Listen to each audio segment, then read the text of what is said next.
Olá, bem-vindos a mais um De Olho nos Bichos. No programa de hoje você vai conferir uma matéria sobre taxidermia, uma técnica que serve para conservar animais mortos. Você sabia que os falcões são responsáveis por reduzir acidentes no aeroporto da Pampulha? Veja como isso funciona. Conheça um pouco mais sobre a febre maculosa, uma doença transmitida pela picada de carrapatos. E no Você Sabia, descubra como as características de uma região influenciam no sotaque dos morcegos. Tudo isso você acompanha nessa edição, que está só começando.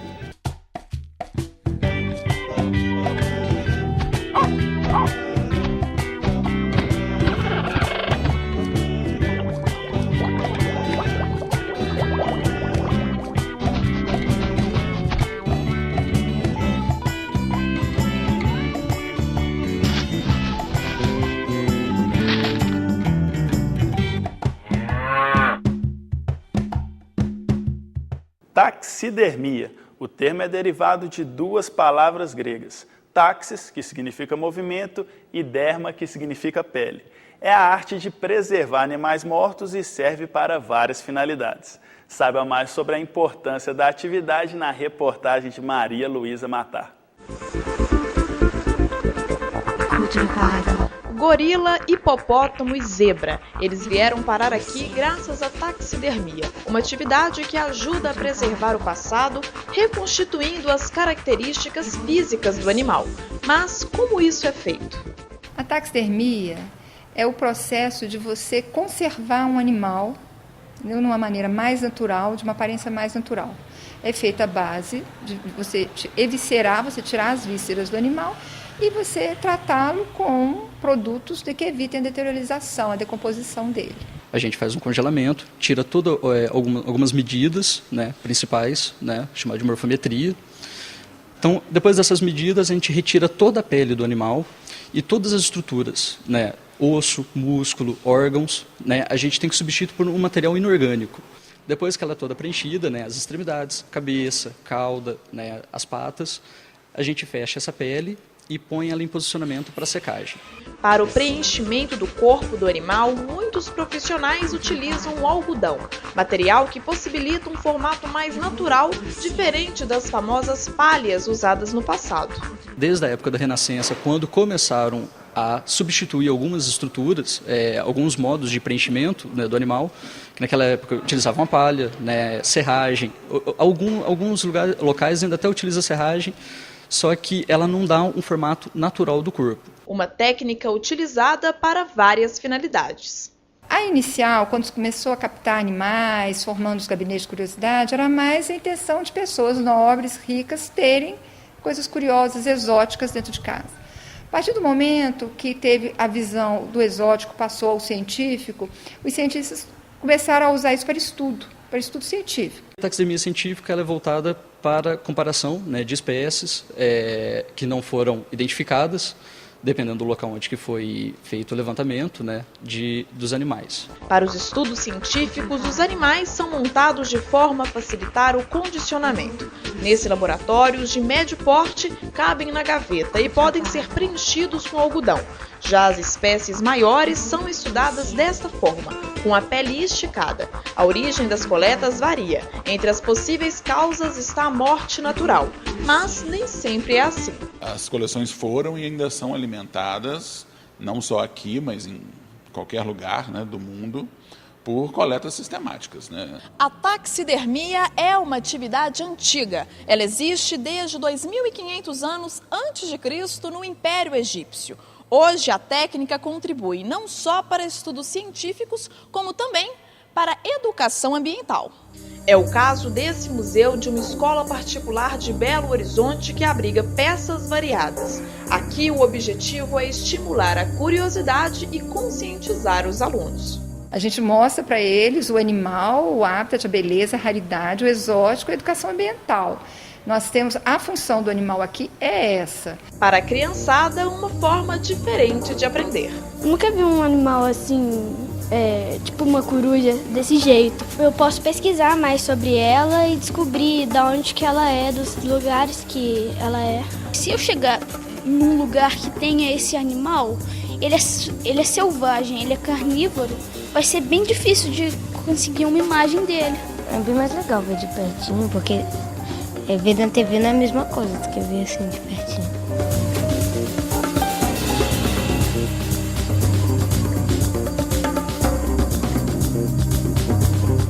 A febre maculosa é uma doença transmitida pela saliva de carrapatos infectados. Entenda um pouco mais sobre ela na matéria a seguir. São esses carrapatos que, quando infectados, transmitem a febre maculosa. A febre maculosa é uma doença causada por uma bactéria do grupo das rickettsias, que é transmitida pelos carrapatos. Todas as fases de desenvolvimento dele é capaz de transmitir. Só que, provavelmente, o mais importante transmissor é o primeiro estágio. Porque uma fêmea, digamos, com a rickettsia, o ovo sai contaminado e os filhotes já nascem contaminados. A doença costuma ser encontrada no meio rural e na periferia da cidade. Os reservatórios principais são os equinos que vivem na periferia e cães vadios. É o lugar onde você mais encontra isso, exatamente na periferia. Então é a população provavelmente mais atingida. Esse professor desenvolve um trabalho para tentar controlar a população de carrapatos que provoca a febre maculosa. Hoje nós temos um programa chamado Programa Estratégico de Controle de Carrapato, que significa uma sucessão de tratamentos acaricidas realizados no período de larva e de ninfa, através de banhos com carrapaticidas, banhos semanais. Um lugar onde os carrapatos infectados são muito encontrados é a Lagoa da Pampulha. O que nós temos na Lagoa da Pampulha é um crescimento muito grande das populações de carrapato do cavalo, que é o Amblyomma cagenense, que é o principal transmissor no Brasil, e também temos um carrapato da capivara. Portanto, é preciso ter cuidado para evitar a contaminação. Ela ocorre com a baixa frequência. Nós temos poucos casos, mas o índice de letalidade entre esses casos é extremamente alto. É uma doença rápida. Uma pessoa, desde o início do sintoma até a morte, às vezes não passa de 7 dias. Para quem quer se proteger, aí vai uma dica. Não deixar que um carrapato que atinge fique mais de 6 horas. Toda vez que você pega um carrapato, se ele ficar mais do que 6 horas, se aquele carrapato for portador da rickettsia, ele pode te transmitir a doença. A autolimpeza também é muito importante. Tira aquele carrapato e joga no vaso sanitário. Nada de pegar o carrapato e esmagá-lo. Por quê? A percentagem de carrapato que se infecta é muito pequena. Menos de 1% dos carrapatos. Só que uma fêmea de carrapato, ela põe 8.000 ovos viáveis. Então, se você está numa região onde que tem a doença, se você dá o azar de estar naquela área onde que a doença está ocorrendo, naquele carrapato infectado, você pode pegar, que é o que acontece. No próximo bloco, revelamos a resposta. Vamos para um rápido intervalo, mas voltamos já. Não sai daí, pois tem muito mais.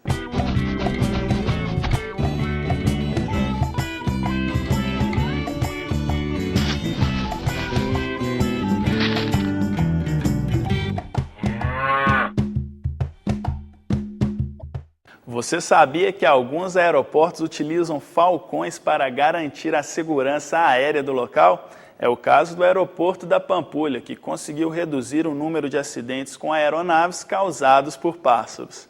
Entenda como isso funciona na matéria a seguir. O choque entre pássaro e aeronave sempre foi uma preocupação nos aeroportos de todo o mundo. Essas colisões podem causar muitos prejuízos às companhias de aviação, sem falar no risco de acidentes durante a decolagem e o pouso. Foi pensando em garantir a segurança aérea que o aeroporto da Pampulha implantou um projeto de falcoaria. Falcoaria é a arte de se treinar uma ave de rapina para um controle de fauna, para uma captura de uma outra presa. O trabalho começa com o falcoeiro, como é chamado o treinador das aves. Ele identifica os pássaros que estão na região do aeroporto. Logo depois, ele solta o falcão que vai vasculhar o céu à procura das presas. Ao encontrar o alvo, ele parte para a captura, mas não chega a matar a ave, pois recebe em troca um pedaço de carne. Uma outra ave que queira aproximar da pista vai ficar inibida vendo esse falcão voando aqui em atividade e deixa de estar aproximando da pista. E quando a gente encontra alguma ave aqui dentro da pista pousada, tipo alguma coruja, um quero-quero, alguma outra ave próxima à pista aqui ou até mesmo na pista, a gente já utiliza essas aves para tentar capturá-las ou até mesmo dispersá-las. O trabalho autorizado pelo IBAMA é intenso, mas sempre tem um tempinho para o descanso. Olha aí a Brahma, um dos falcões tomando banho de sol. Tem ainda o Pavarotti, a Mira e mais 2 pássaros que chegaram há um mês e ainda não foram batizados. Eles estão sendo treinados para a atividade. Um falcão, você consegue treinar ele 1 mês, 2 meses, você consegue treinar uma ave. Tem um gavião que você demora até 6 meses para estar treinando uma ave, para estar voando livre. Mas são várias metodologias, desde o amansamento, comer no punho, chamar no fiador, até a ave estar voando livre e estar capturando alguma outra presa.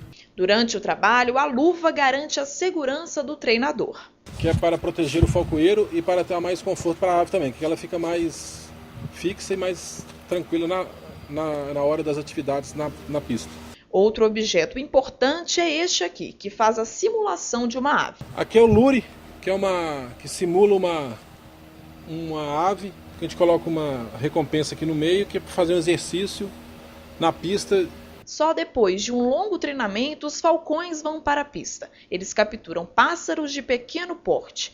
Já as aves maiores ficam a cargo dos gaviões, que também ajudam no trabalho. Mas há outras formas de garantir a segurança aérea no aeroporto. A armadilha que a gente utiliza para capturar outras espécies de aves, tipo o carcará, soltura de fogos para dispersar aves com uma coisa mais momentânea, tem que ser imediato porque está tendo algum avião pousando. A falcoaria é uma técnica difícil, mas que vale a pena. As colisões, elas em torno aí chegaram a ter 4, 5 colisões ao mês.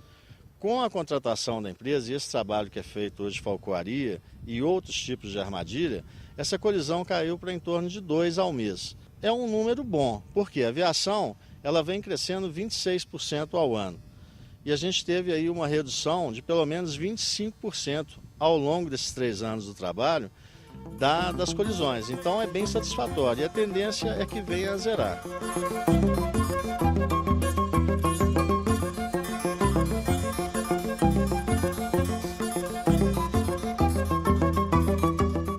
Poucas pessoas sabem, mas os morcegos se comunicam utilizando sotaques. Confira no Você Sabia. Não são apenas os seres humanos que se comunicam com sotaques. Os morcegos também. De acordo com cientistas australianos, esses mamíferos desenvolvem os próprios dialetos, dependendo da região onde estão. Isso faz com que os sons tenham intensidade e tonalidades diferentes. Os cientistas analisaram cerca de 4.000 gravações e, para detectar as diferenças, eles contaram com a ajuda de um programa de computador. Essa descoberta é um curioso dado que pode ajudar a identificar e proteger as espécies. Os sons dos morcegos são muito usados tanto na comunicação como para caçar e defender. Está na hora de saber a resposta certa do nosso quiz. Será que você acertou? Confere aí. Por quanto tempo um escorpião consegue ficar sem comida? Alternativa A, 1 mês. Alternativa B, 6 meses. Ou alternativa C, 1 ano. O escorpião é um animal carnívoro que se alimenta de insetos invertebrados como cupins, grilos e baratas. Mas engana-se quem pensa que o escorpião vai até o alvo. Para não desperdiçar energia, ele espera que os insetos venham até ele. Apesar do escorpião ter capacidade para se alimentar em grande quantidade, ele sobrevive com apenas 10% do que necessita. Isso quer dizer que ele consegue ficar sem comida por até 1 ano. É que no período de escassez, o metabolismo desses insetos desacelera muito, sendo um dos mais baixos entre todos os invertebrados. O De Olho nos Bichos está chegando ao fim. Obrigado pela companhia e até o próximo programa. Tchau!